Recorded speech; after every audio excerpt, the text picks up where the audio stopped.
विद्यार्थी मित्रों, आजना लेक्चरनी अंदर आपणे चेप्टर नंबर 5 सपुष्पी वनस्पति में बाह्यकार विद्या विषे अभ्यास करवाना छे। आपणे आगळ पण जोई गया एरिस्टोटल जेवा महान वैज्ञानिकों द्वारा आ बाह्यकार विद्या द्वारा ज सौ प्रथम वर्गीकरणनी शरूआत करेली के आ बाह्यकार विद्या एटले शुं। वनस्पति ने जुदी जुदी रीतना बराबर छे अलग अलग ब्रांचीस में डिवाइड करेली छे। जेम के बाह्यकार विद्या एटले बाह्य देखाव, बहारथी आपणे वनस्पतिने जोईए तो केवी रीतना जोवामां आवे छे। जेम के आपणे एरिस्टोटलने याद करीए बराबर छे तो एने छोड़, क्षुप अने वृक्ष एटले के सामान्य रीतना ऊंचाईने आधारे एमने वर्गीकृत कर्या। जेम के साव नानो होय बराबर छे तो छोड़, पछी एनाथी मोटो होय तो क्षुप अने एनाथी मोटुं होय तो वृक्ष। तो आवी रीतना बाह्य लक्षणोने आधारे, बाह्य आकारने आधारे एने वर्गीकृत करे। तो आ बाह्यकार विद्या ए पण खास करीने बराबर छे आपणे जे छे सायन्सनी अंदर कहेवाय के टेक्झोनोमिस्ट लेवले तमे टेक्झोनोमिक बनी शको जो आ बाह्यकार विद्यामां खास ख्याल आवे। आनी शा माटे जरूरियात छे? कारण के कोईपण वनस्पतिना परिचय माटे बराबर छे तमे बहारथी ज सीधा बाह्य लक्षणों आधारित ज तमे ओळखी शको छो। तमने तरत ज ख्याल आई जाय, गुलाबनो छोड़ होय तो एमनी उपर फूल जोईने तमने ख्याल आवे छे के आ गुलाबनो छोड़ छे। तो आवी रीतना बराबर छे तमे जे ते लक्षणोने आधारे तमे कही शको छो। એટલે કે એ લક્ષણોને આપણે શું કહીએ છીએ? બાહ્યાકાર લક્ષણો। સામાન્ય રીતના બાહ્યાકાર વિદ્યા, અંતસ્થ વિદ્યા, દેહ ધર્મ વિદ્યા આવી બધી વિદ્યાઓ એટલે કે એમની વિશે અહીંયા આપણે અભ્યાસ કરીએ છીએ બરાબર છે। તો આજે આપણે આ ચેપ્ટરની અંદર બાહ્યાકાર વિદ્યા બરાબર છે જેને પ્લાન્ટ મોર્ફોલોજી તરીકે ઓળખવામાં આવે છે। શું કહેવાય છે? Plant morphology.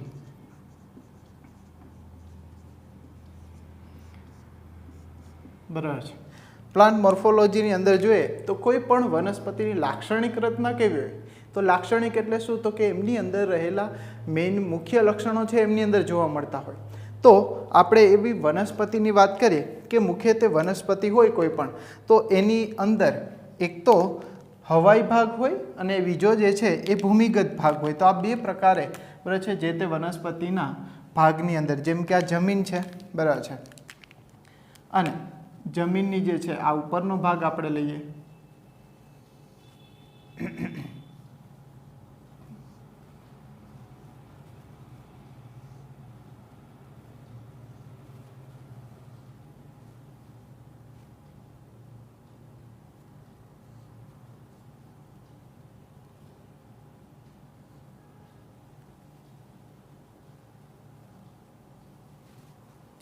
तो लाक्षणिक वनस्पतिनी अंदर हवे आ बे पार्ट पड़शे बराबर छे।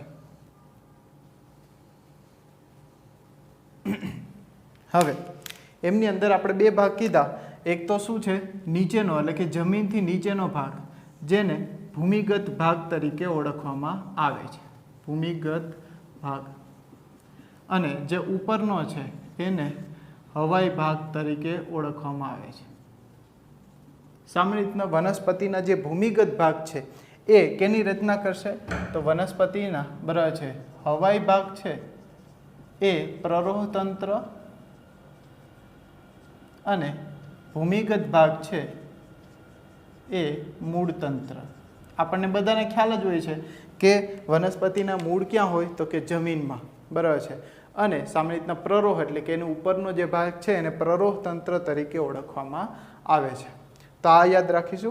हवे बात करिए कि लाक्षणिक कोई बीज होय जेम के आ कोई आपणे बीज लईए बराबर छे तो तमे जोयुं होय तो बीजनी अंदरथी बराबर छे एक आवी रीतना कोटो फूटशे बराबर छे नीचेनी बाजुए अने एक आवी रीतना कोटो फूटशे बराबर। अहींया पान आवशे आवी रीतना बराबर छे अने आ जे छे आवी रीतना मूळ जेवी रीतना जोवा मळशे। तो आ मूळ तंत्र એટલે કે નીચેનો ભાગ છે એ મૂળ તંત્ર બનાવે છે અને ઉપરનો જે ભાગ છે એ પ્રરોહ તંત્ર। આવી રીતના એક બીજમાંથી બરાબર છે આખી વનસ્પતિનો વિકાસ થાય છે। તો વાત કરીએ કે બીજમાંથી જે આ નીકળતું જે મૂળ છે સામાન્ય રીતના આપણે કહ્યું કે સપુષ્પી વનસ્પતિ તો કે આવૃત બીજધારી। તો આવૃત બીજધારી છે, આવૃત બીજધારી એમનો આગળ પણ અભ્યાસ કરીએ તો આવૃત બીજધારીને આપણે બે વર્ગમાં વહેંચ્યા, એક દળી અને દ્વિદળી। તો આવી રીતના બરાબર છે. અહીંયા વાત કરીએ છીએ જ્યારે મૂળ તંત્રની, તો ખાસ કરીને આ જે બીજમાંથી જે મૂળ નીકળે છે, જેમ કે બીજમાંથી આ પહેલું મૂળ નીકળ્યું છે, તો એ મૂળ તંત્ર જેમ કે આ જે છે જાડું હોય, તો આ મૂળ તંત્રનો જે જાડો ભાગ છે એને પ્રાથમિક મૂળ તંત્ર તરીકે ઓળખવામાં આવે છે. પ્રાથમિક મૂળ બરાબર છે. તો પ્રાથમિક મૂળ કેવું હોય? સામાન્ય રીતના જાડું હોય અને બીજમાંથી નીકળેલું. ત્યારબાદ એમાંથી જે ક્રમિક નીકળતી શાખાઓ, જેમ કે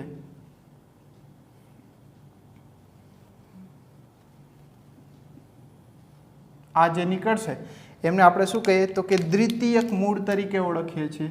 આમને શું કહીશું? તો કે દ્વિતીયક મૂળ.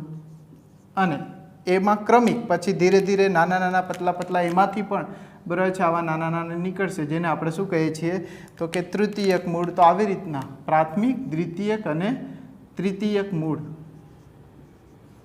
આ ત્રણેય મૂળ છે બરાબર છે. તો આ મૂળ દ્વારા પ્રાથમિક મૂળ સામાન્ય રીતના બીજમાંથી ઉદ્ભવે છે અને એમાંથી ઉદ્ભવતું દ્વિતીયક અને એમાંથી ઉદ્ભવતું તૃતીયક. તો આવી રીતના મૂળ તંત્રની આખી રચના જોવા મળશે.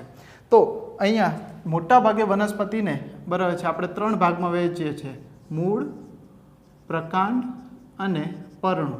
આ 3 વસ્તુ આપણે જોતા હોય. તો આ મૂળ તંત્ર જે છે એ મૂળ સાથે સંકળાયેલ, જ્યારે પ્રકાંડ અને પર્ણો એ ઉપરના પ્રરોહ તંત્ર સાથે સંકળાયેલા ભાગ છે. તો આ ઉપરનો ભાગ જેને આપણે શું કહીએ છીએ? પ્રકાંડ તરીકે ઓળખીએ બરાબર. હવે સામાન્ય રીતના પ્રકાંડમાંથી આપણે કીધું કે પ્રકાંડના જે છે આવી રીતના પ્રકાંડ ઉપર જે છે પર્ણોનો શું થાય? ઉદ્ભવ થાય બરાબર છે. તો સામાન્ય રીતના પ્રરોહ તંત્રમાં પ્રકાંડ જે છે એની ઉપર શું જોવા મળે છે? તો કે આવા લીલા રંગના આપણે જોઈએ કે પર્ણો, વિશિષ્ટ પ્રકારની રચના, જ્યાં આપણે ખ્યાલ છે વનસ્પતિ શું કરશે? વનસ્પતિનું રસોડું કહી શકે, એટલે કે પોતે ખોરાક તૈયાર કરશે. પર્ણોમાં શું કરશે? ખોરાક તૈયાર કરે છે. કેના દ્વારા? તો કે પ્રકાશ સંશ્લેષણની ક્રિયા દ્વારા. તો આ પર્ણને ધારણ કરતી રચના છે પ્રકાંડ. આ ઉપરાંત બરાબર છે તો એ જે ધારણ કરશે એ ભાગને બરાબર છે આપણે સામાન્ય રીતના જે પર્ણ ધારણ કરતી પ્રકારની જે ભાગ છે એને આપણે ગાંઠ તરીકે ઓળખીએ છીએ. શું કહીએ છીએ?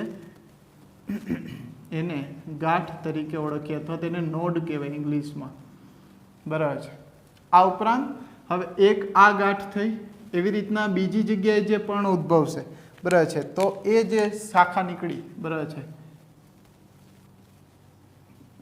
તો એ ભાગ જે છે બીજી ગાંઠ, તો આ બે ગાંઠ વચ્ચેનું જે અંતર નીકળશે એને આંતરગાંઠ તરીકે ઓળખીએ છીએ. આંતરગાંઠ સામાન્ય રીતના શેરડીનો સાઠો હોય, તમે જોતા હોય તો એમની અંદર આવી રીતના ચોક્કસ પ્રકારે આપણને આ દેખાય, તો કે આને શું કહીશું આપણે? ગાંઠ. આ બંને ગાંઠ છે, પરંતુ એમની વચ્ચેનો ભાગ છે આને શું કહીએ આપણે? આંતરગાંઠ તરીકે ઓળખીએ છીએ, જેને ઇન્ટરનોડ તરીકે ઓળખાય. તો આ રચના જોવા મળશે. આ ઉપરાંત એમની ઉપરની બાજુએ બરાબર છે પ્રરોહ તંત્ર માત્ર પર્ણો જ ધારણ નથી કરતા, તો એમની અંદર બરાબર છે સિંગ, આપણે જે કહીએ ને પ્રકાંડ જે છે બીજને ધારણ કરતી રચના હોય બરાબર છે, તો સામાન્ય રીતના એ બીજને ધારણ કરતી કેટલીક સંરચનાઓ તરીકે આવી સિંગ પણ જોવા મળશે બરાબર છે. આ ઉપરાંત કેટલાક પર્ણોની રચના બરાબર છે, ફૂલ પણ જોવા મળશે બરાબર છે. તો પુષ્પોને ધારણ કરતી અને સામાન્ય રીતના ફળ બરાબર છે, તો ફળ પુષ્પોને ધારણ કરતી આ પ્રરોહ તંત્રની રચના. આખા એને શું કહીએ છીએ આપણે? હવાઈ ભાગ, જેને આપણે કહીએ પ્રરોહ તંત્ર. રેડી? આટલું સમજાયું? મોટા ભાગે શું કીધું આપણે? મૂળ તંત્ર અને પ્રરોહ તંત્ર. ભૂમિગત ભાગને મૂળ તંત્ર અને હવાઈ ભાગને પ્રરોહ તંત્ર. પ્રરોહ તંત્રની અંદર મુખ્ય રચના છે એને પ્રકાંડ કીધું. એમાં જે પ્રકારના જે ભાગેથી પર્ણોનો ઉદ્ભવ થાય બરાબર છે એને આપણે શું કીધું? તો કે એને ગાંઠ તરીકે ઓળખીએ છીએ. આવી બે ગાંઠ વચ્ચેના અંતરને આંતરગાંઠ તરીકે ઓળખીએ છીએ. હવે પ્રકાંડ અને જે ભાગેથી આ પર્ણની શાખા ઉદ્ભવી છે એમની વચ્ચેનો ભાગ છે, એટલે કે આ ભાગ બરાબર છે, એ ભાગે સામાન્ય રીતના આપણને શું જોવા મળશે? તો કે એ ભાગે કલિકા જોવા મળશે. જેમ કે સામાન્ય રીતના આ સ્ટ્રક્ચર છે બરાબર, તો આ ભાગને આપણે કક્ષ તરીકે ઓળખીએ, એટલે પ્રકાંડ અને જે ગાંઠના ભાગેથી જે ઉદ્ભવેલી શાખા છે પર્ણની, તો એમની વચ્ચેનો ભાગ છે એને કક્ષ તરીકે ઓળખવામાં આવે છે. અને આ કક્ષમાં રહેલી કલિકા, જેને કક્ષ કલિકા તરીકે ઓળખવામાં આવે છે. કક્ષ કલિકાની અંદર સામાન્ય રીતના વર્ધનશીલ પેશીના કોષો હોય, વર્ધનશીલ પેશીના કોષો, એટલે કે આવા કોષો સતત કોષ વિભાજન કરી શકે, કોષ વિભાજન કરી વૃદ્ધિ કરી શકે. તો આ જે તમે માની લો કે અહીંથી કટ કરી લો અને વાવ્યો, બરાબર છે, તો સામાન્ય રીતના એ બર્ડમાંથી પણ નવી શાખા ઉદ્ભવી શકે. તો આને કલિકા તરીકે ઓળખીએ છીએ, જેમાં વર્ધનશીલ પેશીના કોષો હોય. એ આગળ તમે વનસ્પતિ પેશીના ચેપ્ટરમાં અભ્યાસ કરશો. તો અહીંયા યાદ રાખશું આપણે પ્રકાંડ, એમની જે ભાગેથી પર્ણો ઉદ્ભવે છે એ બંનેના વચ્ચેના કોણને આપણે શું કહીએ? કક્ષ. એમાં રહેલી કલિકા, જેને કક્ષ કલિકા તરીકે ઓળખીએ છીએ. તો સામાન્ય રીતના આ રચના છે. આ ઉપરાંત આપણે જે પર્ણો ઉદ્ભવેલી, બરાબર છે, જે છે એને શાખા તરીકે પણ ઓળખીએ, શાખા તરીકે પણ આને ઓળખવામાં આવે છે. તો પર્ણો પુષ્પ ધારણ કરતી લાક્ષણિક વનસ્પતિની શું છે? આવી રચનાઓ જોવા મળશે, બરાબર છે. ત્યારબાદ વાત કરીએ તો કે મૂળ, બરાબર છે, મૂળ, પર્ણ અને પ્રકાંડ ધરાવતી આ જે રચના છે એને સામાન્ય રીતના વનસ્પતિની લાક્ષણિક રચના કહીએ. જેમ કે હવે આ મૂળ તંત્ર આપણે કીધું ને કે એકદળી અને દ્વિદળી છે, તો એમની અંદર પણ સ્ટ્રક્ચરમાં આપણે તરત જોઈ શકીએ. જેમ કે બાહ્ય લક્ષણોને આધારે આનું આપણે શું કરી શકીએ? વર્ણન કરી શકીએ. તો જેમ કે જોઈએ એકદળી અને દ્વિદળી વચ્ચેના, બરાબર છે, તો આપણે એક એક ટોપિકને અલગ અલગ રીતના ભણીશું. જેમ કે પહેલાં મૂળની ચર્ચા કરીએ, તો પહેલાં તો લાક્ષણિક વનસ્પતિ જોઈએ. જેમ કે સરસ મજાનું પણ લંઘાઈ ગયેલું છે, બરાબર છે. તો સામાન્ય રીતના જોઈએ લંઘાઈ કેમ જાય છે ભાઈ? તો કે સામાન્ય રીતના એનું પાણી જે છે એમને રહેલું એ ઉડી જાય, તડકાની અંદર રહેલું હોય, તમે ઝાડવું ઉપાડો એટલે એને પાણી મળતું બંધ થઈ જશે અને વનસ્પતિ શું થઈ જાય? આવી રીતના લંઘાઈ જાય. તો આ જે ભાગ છે, આ જમીનનો અહીંથી ભાગ છે, એ સામાન્ય રીતના જો તમને, બરાબર છે, જોવા મળશે. આને શું કહીશું આપણે? હવાઈ ભાગ. અને એનાથી નીચેનો ભાગ છે, આને આપણે કહીએ મૂળ તંત્ર.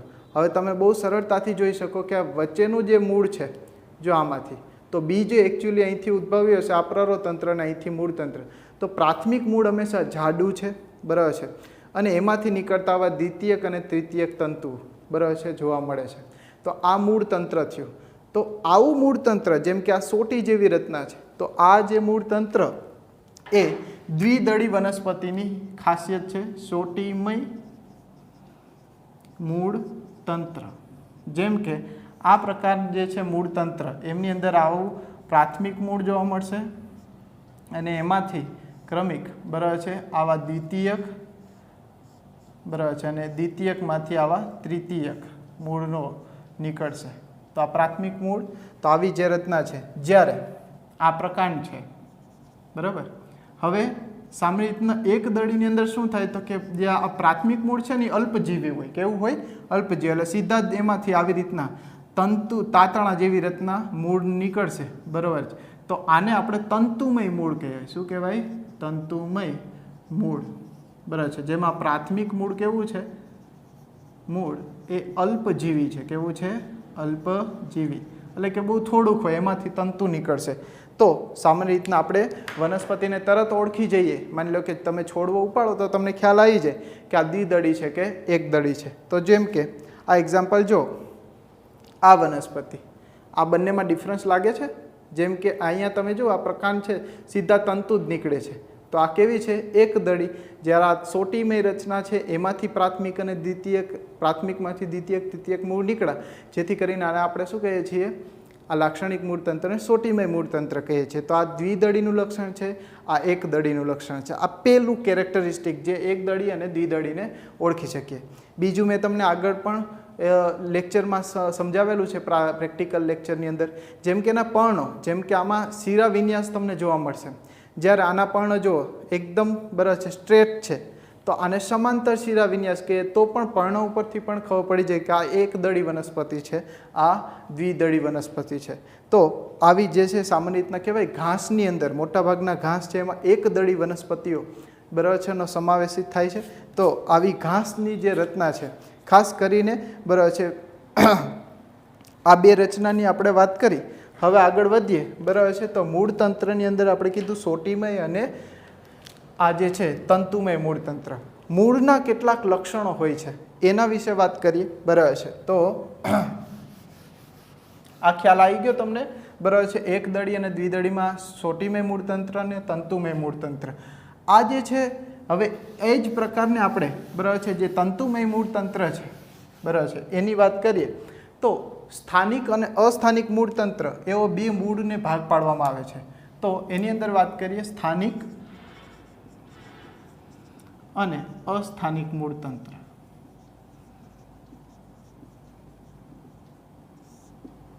સ્થાનિક એટલે શું? જેમ કે સામાન્ય રીતના આપણે કીધું કે બીજની અંદરથી, બરાબર છે, ભ્રૂણ મૂળ સામાન્ય રીતના બીજની અંદર, જેમ કે આ લાક્ષણિક કોઈ બીજ છે, હજી એમાં કોટા નથી બેઠા તો આપણને ખ્યાલ હોય કે એમની અંદર આ જે ભાગ છે અહીંયા આદિ મૂળ હોય. શું હોય?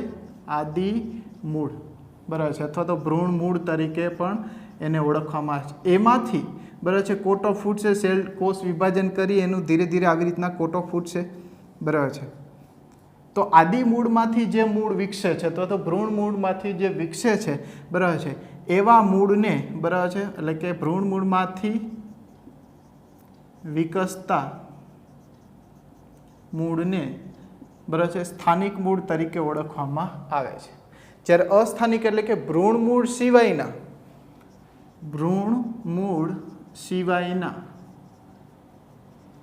કોઈ પણ ભાગમાંથી, બરાબર છે, મૂળતંત્ર ડેવલપ થાય. જેમ કે કોઈ આ વડલો છે, બરાબર છે, તો આ વડલાની જે છે એ સામાન્ય રીતના શાખાઓ છે, જેમ કે આ વડલાની શાખા છે આવી રીતના નીકળતી હોય, તો એમાંથી સામાન્ય રીતના આપણે જોતા હોય કે આવી રીતના ડાળીઓ નીકળી હોય, ડાળીઓની સાથે આવા મૂળતંત્ર ડેવલપ થાય. તો આને આપણે સ્તંભ મૂળ તરીકે ઓળખીએ છીએ. શું કહેવાય? સ્તંભ મૂળ, બરાબર. તો એ જે છે એકચ્યુઅલી શું કરશે? એને આધાર આપવા માટે, બરાબર છે, આવા મૂળતંત્ર વિકસે છે, જે એકચ્યુઅલી બીજમાંથી વિકાસ પામેલા નથી, વનસ્પતિની શાખાઓમાંથી વિકસેલા છે. તો આવા જે છે ભ્રૂણ મૂળ સિવાય, એટલે કે બીજમાંથી જેનો ઉદ્ભવ નથી એવા મૂળને, બરાબર છે, સામાન્ય રીતના શું કહેવાય છે? અસ્થાનિક મૂળતંત્ર કહેવાય છે. તો સ્થાનિક અને અસ્થાનિક વચ્ચેનો ડિફરન્સ તમને ખ્યાલ આવવો જોઈએ કે સ્થાનિક એટલે કે આદિ મૂળમાંથી વિકસતા મૂળ, જેમ કે આ પ્રાથમિક મૂળ છે, આપણે કીધું કે શું થયું, એ બીજમાંથી આદિ મૂળમાંથી વિકસેલું હોય. તો આ જે રચનાની વાત કરી, હવે મૂળના કેટલાક લક્ષણોની જે વાત કરતા હતા આપણે, બરાબર છે, એની વાત કરીએ તો મૂળના લક્ષણ કેવા હોય? આઈસ્ક્રીમના લક્ષણ ઠંડી આઈસ્ક્રીમ હોય. તો અહીંયા મૂળના લક્ષણો કેવા છે? તો મૂળ હવે જે છે સામાન્ય રીતના મૂળ જે છે જમીનમાં જાય ને, પાયો બાંધવા માટે મૂળ ક્યાં જાય? જમીનમાં. તો એને ધન ભૂ આવર્તી કહેવાય. શું કહેવાય? ધન ભૂ આવર્તી. ભૂ એટલે જમીન, આવર્તન એટલે ભાગવું. તો એ જે બાજુ ભાગે છે એને આપણે શું કહેવાય? જેમ કે ધન એટલે કે પોઝિટિવ છે, જમીન બાજુ ભાગે છે. આ ઉપરાંત ઉપર પ્રકાશ છે તો પ્રકાશની દિશામાં ભાગતું નથી, નીચેની દિશામાં ભાગે છે. તો આને આપણે ઋણ પ્રકાશાનુવર્તી તરીકે ઓળખીએ છીએ. ત્યારબાદ વાત કરી, બરાબર છે, ધન જલાનુવર્તી, એટલે કે કઈ બાજુ વળે છે? તો કે જે પાણી હોય, બરાબર છે, તો પાણીનો જે ભાગ છે, પાણી જમીનમાં સ્ટોર હોય, તો ત્યાં સુધી આપણે કહીએ ને કે ઘણી વખત મોટી સમસ્યા છે, બધાને વૃક્ષ નીચે બાઇક રાખવી હોય, ગાડી રાખવી હોય, પણ કોઈને વૃક્ષ વાવવું નથી. કેમ? તો કે વૃક્ષના મૂળતંત્ર, બરાબર છે, છેક આપણા ટાંકા જે છે, અંડરગ્રાઉન્ડ ટાંકા, એને તોડી નાખે તો એ મૂળ છે પાણી સુધી પહોંચી જાય. તો એમ ધન શું થાય? જલાનુવર્તી. આવા લક્ષણો છે. તો આપણે વાત કરી ધન ભૂ આવર્તી છે, ઋણ પ્રકાશાનુવર્તી છે, અને ધન શું છે? જલાનુવર્તી છે. તો આ લક્ષણો છે એ મોટાભાગની વનસ્પતિના મૂળતંત્રની અંદર જોવા મળે છે. પરંતુ કેટલીક અપવાદ પણ છે, બરાબર છે, કેટલીક અપવાદ છે. જેમ કે તમે દરિયા કિનારે જાઓ, દરિયા કિનારે તમે મેંગ્રુવ્સ જુઓ, મેંગ્રુવ્સ છે, બરાબર છે, જે આપણે રાઇઝોફોરા અને તિવાર તરીકે જેની સ્પીસીસને ઓળખીએ છીએ. આ બે સ્પીસીસ પણ યાદ રાખજો, રાઇઝોફોરા અને તિવાર.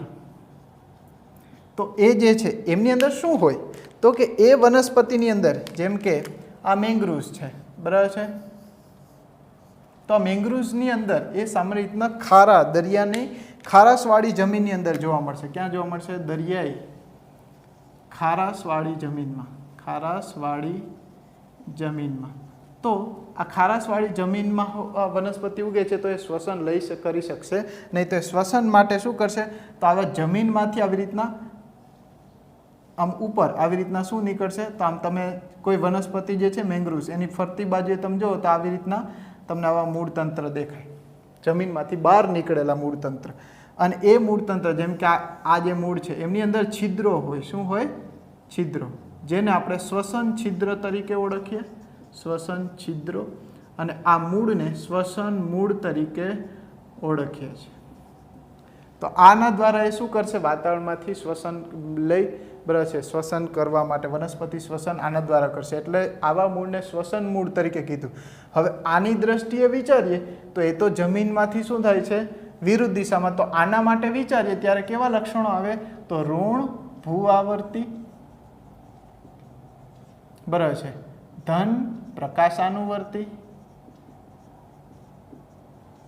અને ઋણ જલાનુવર્તી, બરાબર છે. તો ત્યારે અપવાદ રૂપે આ લક્ષણો જોવા મળશે. તો આવી રીતના મોટાભાગની વનસ્પતિઓ સામાન્ય રીતના વનસ્પતિ એમની અંદર રંજક દ્રવ્યોનો અભાવ હોય એટલે સામાન્ય રીતના મૂળ જે છે એ રંગવિહીન હોય, એમાં સ્પેસિફિક રંગ જોવા નથી મળતા. પરંતુ ઘણી વનસ્પતિ આપણે જોઈએ જેમ કે બીટ છે.